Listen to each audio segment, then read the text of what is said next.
What is up, ladies and gentlemen? Welcome to a brand new news roundup video, and today we are going over a bunch of new teasers. James Gunn has joined Instagram Threads and has replied to many fan questions about Superman Legacy, also the DCU with some cool tidbits on characters, so we're going to go over all of those. We also finally have an update on Doom Patrol Season 4 Part 2. We also have had Matt Reeves talk to Roger Deakins on his podcast about pushing things further with the Batman Part 2. We have some Blue Beetle promo stuff, TV spots, the trailer, the second trailer that is coming our way soon. The Flash movie box office just continues.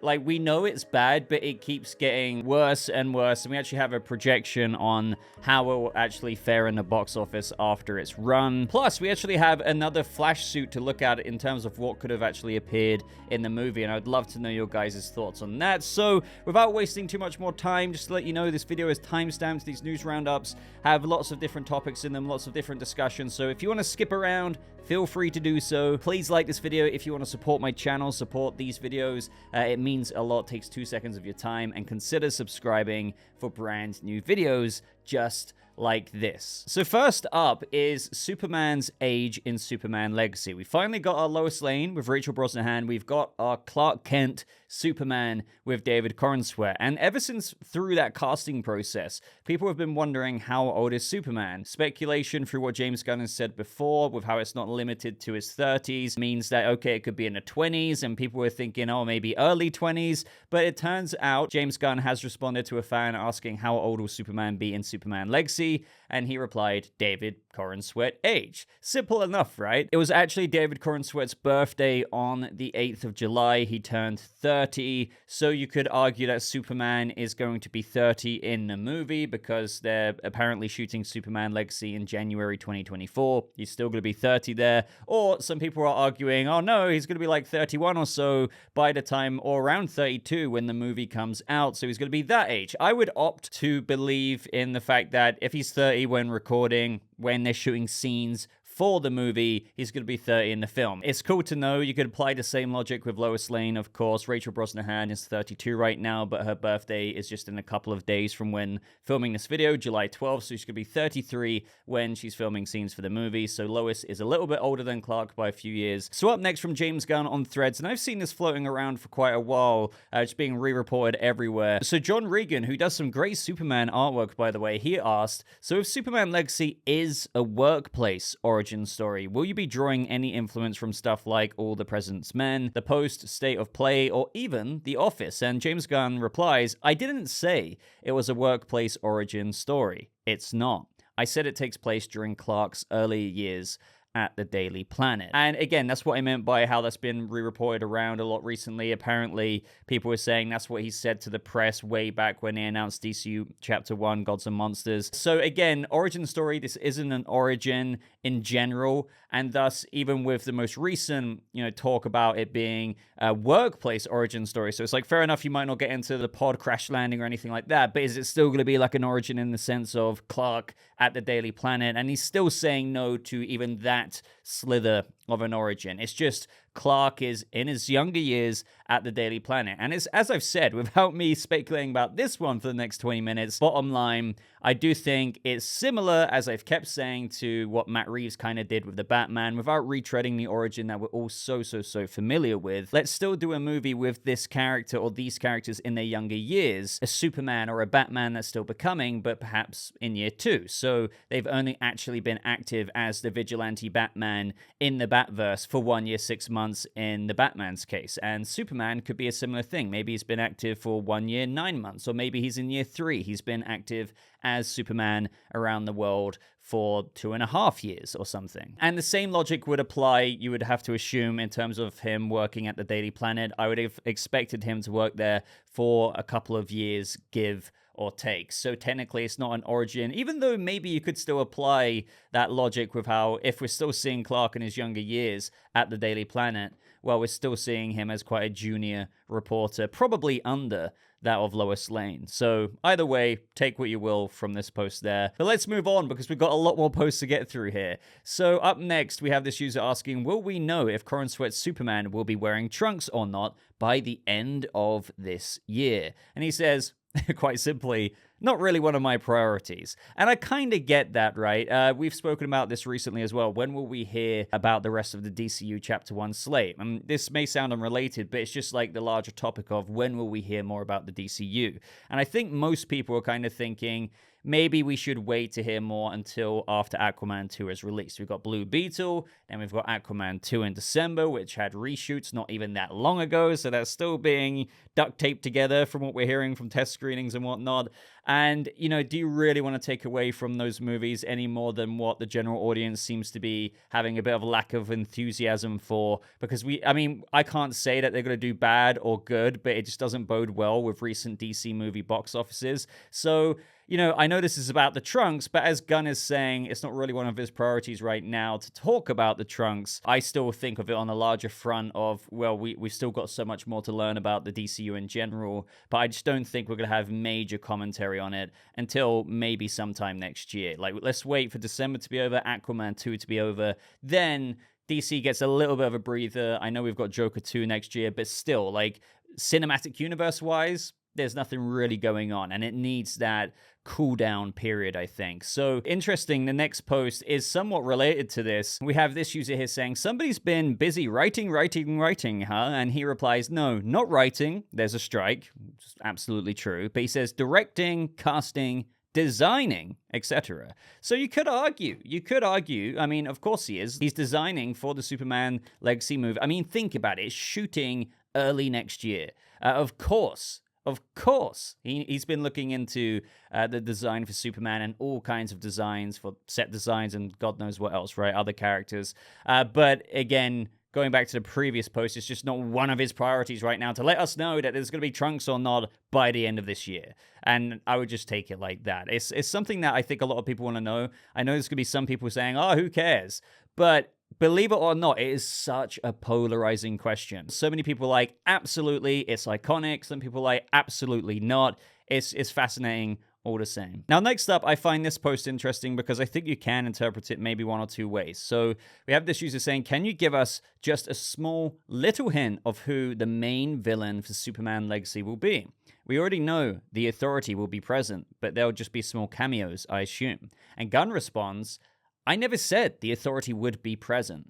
Now, where that's coming from is we've had major trades. I think The Hollywood Reporter and maybe other places have said that they've heard from sources and whatnot, and the reason why people put a lot of stock into these places reporting this is because they're major trades. It's not just like some guy down the street putting it out on his Twitter account, and we don't really know how true this could be. So usually there might be a bit of credence there, but as I always say, even the major trades get things wrong. Now, this could be one of those situations where the Authority might not be in the movie, and as James Gunn is saying here, I never said the Authority would be present, but that doesn't mean that they won't be. Just because he's saying, I never said the Authority would be present, doesn't mean that they actually still aren't present. It just means James Gunn's never said it. A report out there has said it. It doesn't mean it's not true. It just means that James Gunn hasn't said it, right? I hope you're still with me there. And the reason why I still think the Authority could be present is that maybe they're not a massive presence in the movie, as this user said, maybe just small cameos. We already know we're getting the Authority movie, but I did and do low-key expect to have teasers of the Authority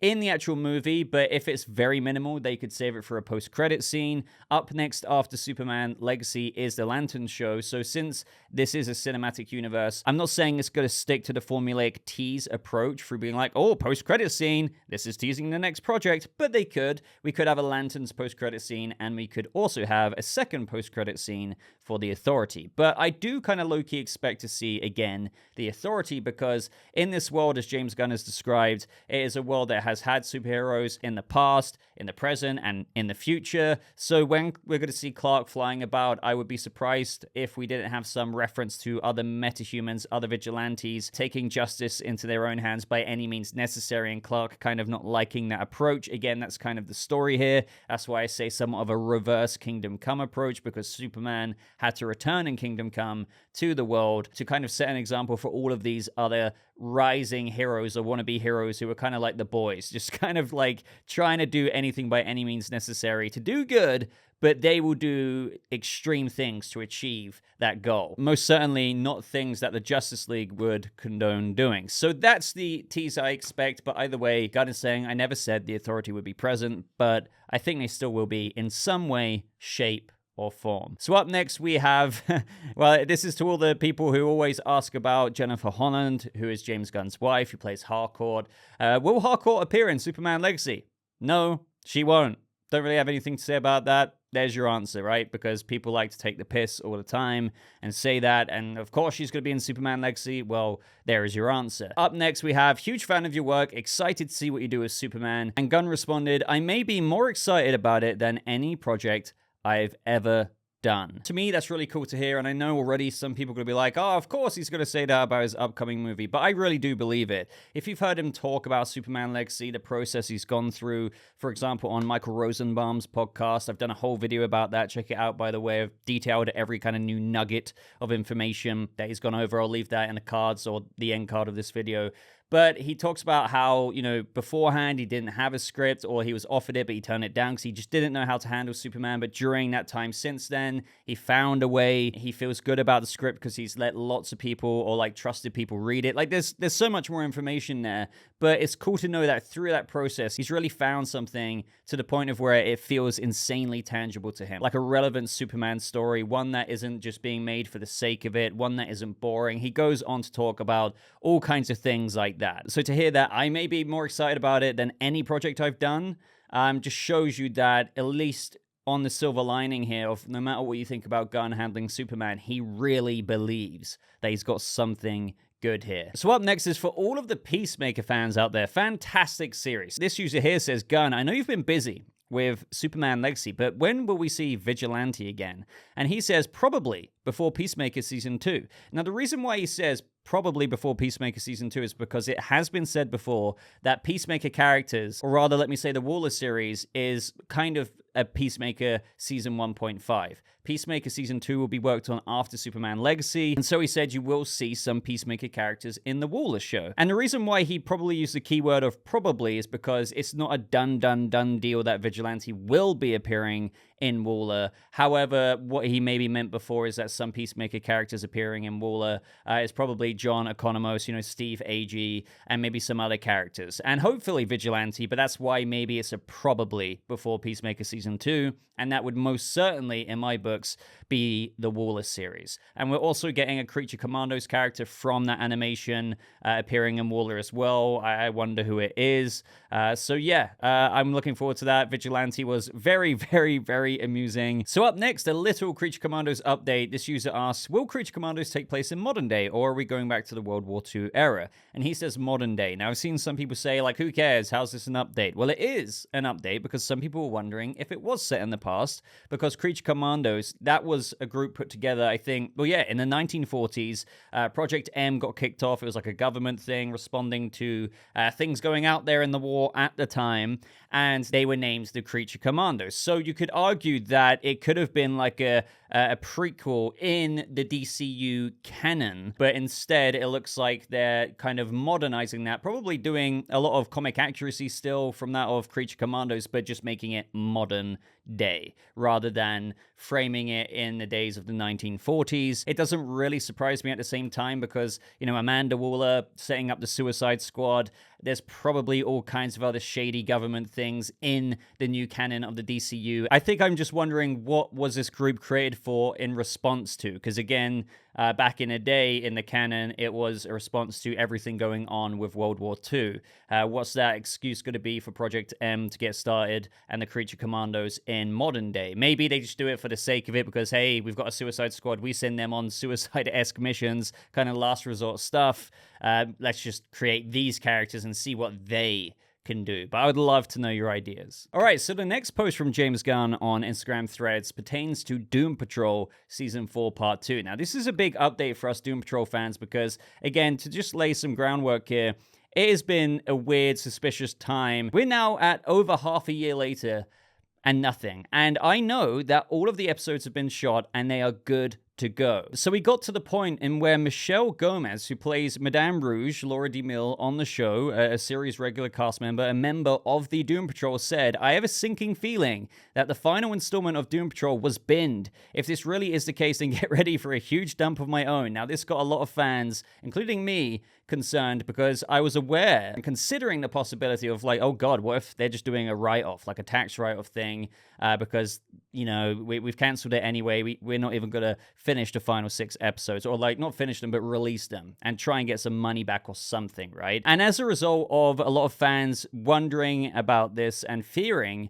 that Doom Patrol was lost and we'd never get the conclusion to the series, James Gunn said, "People have asked me this a few times this morning. I'm not sure what it refers to. I am neck deep in Superman and Creature Commandos, not focused on day-to-day TV scheduling, but I can't imagine a world where completed episodes are not going to be released." And either way, he actually did look into it, and he said on Threads in a post, "I now have confirmation. As I surmised, no, Doom Patrol episodes are absolutely not being shelved, even though the premiere date for the next shows hasn't yet been announced to the public." So then it was all celebration. Now you could argue, oh, maybe Michelle Gomez shouldn't put that out there if she didn't know. Some fans, including myself, were wondering if there was a hint, maybe she had heard something. But either way, I'm thankful because it created the noise for us to get an answer. And I argue we did need this answer. We needed this noise to get James Gunn to kind of look into it, because the main reason being, if this was like 3 months in between part 1 and we're like 3 months in and we're waiting for part 2, it's like, okay, well, you know, it could still come out in a month's time, like Titans waited 4 months, etc., etc. But we're half a year in and it's not even a promo. They normally do a promo, like an official teaser and then an official trailer for part 2, like we had with Titans season 4 part 2, and nothing. So you can't blame even Michelle Gomez and everyone for being like, this is really odd. No matter what, I'm so adamant that there's something or something went down behind the scenes. Nothing major necessarily. It's just like maybe they wanted to wait, but they're just not letting it be known, or maybe they were exploring other options. I don't know, but this is extraordinarily strange that we're going to be waiting 6, 7, maybe even 8 months if you want to include marketing for part 2, and then they announce the air date, and then we finally get to that air date. So 7, 8 months until we finally see Doom Patrol Season 4 Part 2. But enough rambling here. We're getting it. It's good news, and I'll keep you guys updated for when we actually get that first teaser, and I'll do a breakdown. All right, so the next post is a user saying, "Still waiting for that next Blue Beetle trailer," and James Gunn replied, "I'll try to find out when. I'm deep in Superman and Creature Commandos." And this is one thing that has definitely been making a buzz online. Sure, we've had a TV promo that you're probably seeing on screen right now.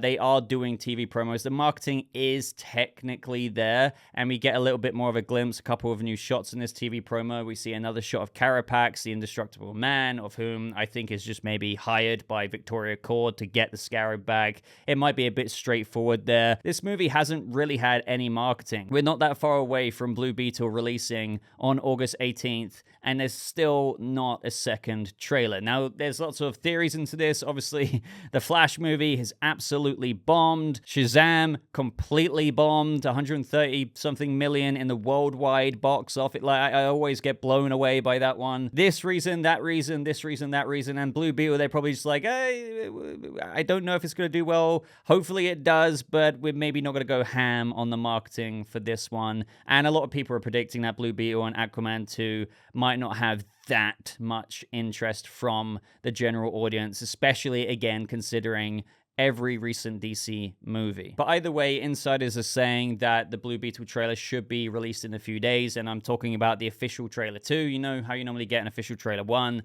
then an official trailer 2. We've only had one main trailer, and I expected this anyway. It's always been that situation recently, and where it's like any day now we should be getting another trailer. But it's got to the point of where fans are literally doing the marketing for this movie. There's been this like hashtag Blue Beetle Battalion trending on Twitter, literally from the fans trying to get it spoken about more, because again, the movie is coming out in just 40 days, and it does feel like there's been this somewhat non-existent marketing to the point of where fans are picking up the the slack. Hopefully the second trailer slaps. I've been saying it kind of really needs to. I'm not saying there's anything wrong with a family vibe to the movie, but I'm just wondering if it will seem a bit too formulaic to the audience. People weren't interested in seeing Shazam with the marketing that had on family. Will people care so much about Blue Beetle? Again, it's a new character, and a lot of us DC fans maybe want to go see it. But again, you have to think about the most general, and excuse the word normie, but do you see what I mean? If they couldn't even go see The Flash with Michael Keaton returning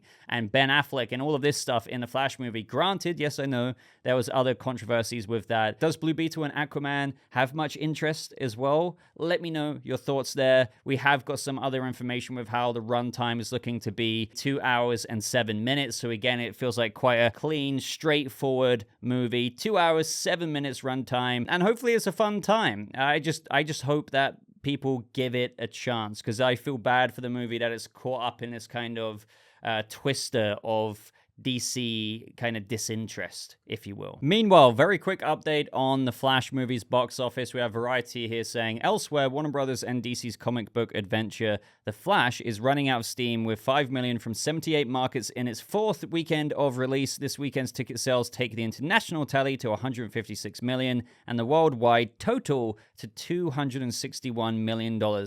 Again, after 4 weeks, it's a catastrophic result given the film's 200 million price tag. And then on top of that, it's around 320 to 330 million with marketing. And it's projected apparently to maybe not really make more than 290 million in the total worldwide box office by the end of its run. I don't even know what to say about this, guys. 290 million. Again, 330 million to make and market. Even then, if it made 330, that's not really how it works, because as I've gone on and on and on about, sometimes up to half of those ticket sales go to the cinemas. So you kind of have to 2.5 times the box office return to make your money back. So the fact that it might only make 290 mil, it is, again, as Variety said, catastrophic.